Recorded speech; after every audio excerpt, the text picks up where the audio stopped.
The Flash, ElseWorlds episode. It's a three-part episode. It's going to have three different sections of the WC superheroes, superstars.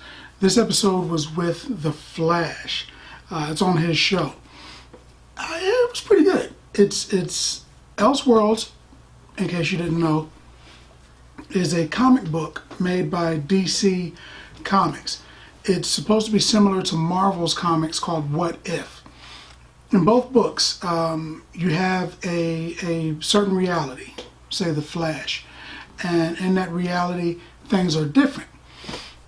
Maybe the entire time Flash's mom has been the Flash, or maybe Flash was evil, or a vampire, or something. Something's different from the normal story.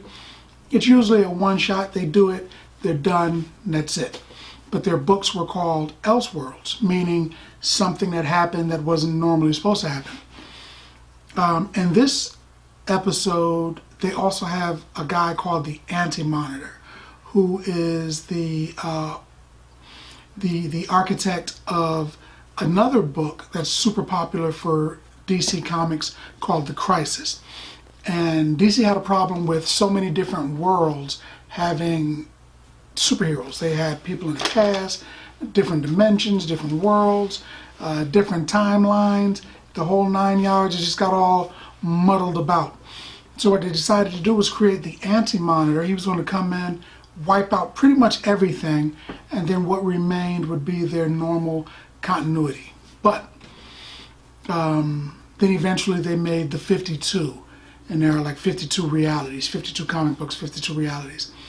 And in the Flash comics and in the Flash TV show, they're doing ElseWorld, which is like, what if this happened? And they bring the Anti-Monitor there, and he's kind of doing Crisis. He's going from planet to planet, reality to reality, and he's wiping everything out. He starts off in the John Wesley ship Flash from back in the, was it the 90s, the early 2000s, and the original Flash TV show. And he starts there, annihilates everyone. Flash escapes somehow. He ran off the planet or whatever, but Flash escapes, and we're to presume that he's going to end up with Barry and all those guys. Barry wakes up, and Ollie wakes up, the Flash and the Green Lantern, in the other person's body.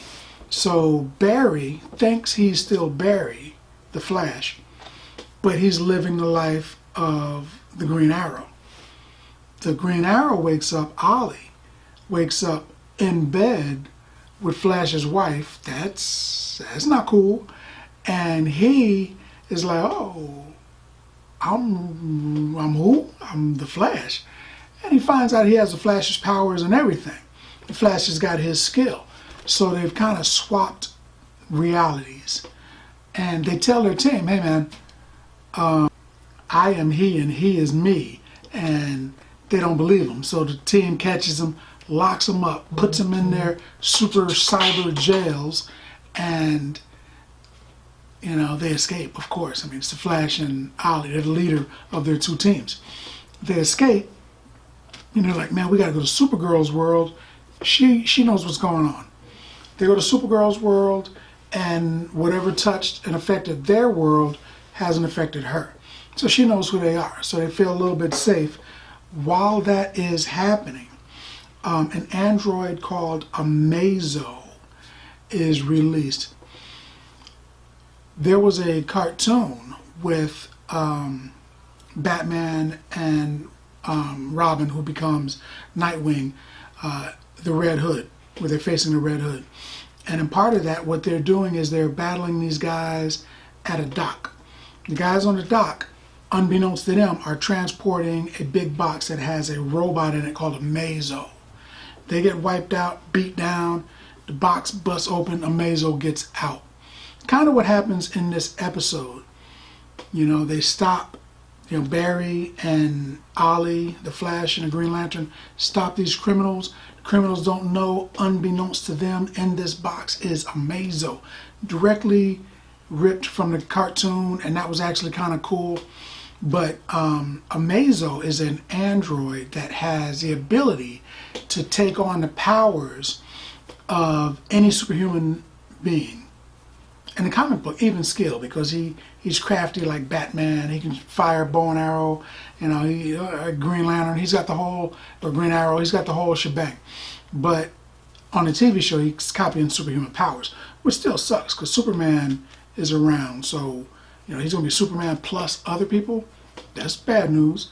So they end up having to fight them. The team that captured Ollie and they escaped had to go back and say, hey man, we're sorry, we need your help. So they go back and they get the Green Lantern and the Flash, and they come back, and with Superman and Kara, they battle Amazo. I think that was one of the better CW fights that they've shown so far. That was actually pretty good. That is essentially the plot so far. They know something's wrong and they have to go to another world, and it turns out they've got to go to Gotham. And Gotham, at least they're hinting that Gotham is what I've always thought it should be, someplace that's scary. People don't want to go there. The people who live there don't really feel safe.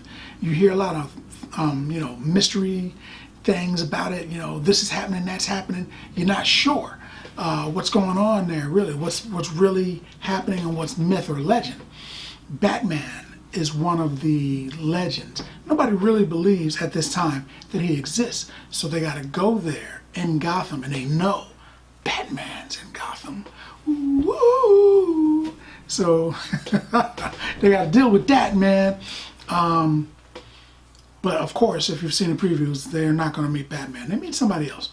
But I thought this was a good episode, man. This was a really good episode, and it shows a lot of potential. From what I understand, from what they're doing now, since they've got the 52 realities, and DC is doing the 52 series, they basically can have 52 different TV shows that they can enter into, because they enter into basically Smallville, like the TV show.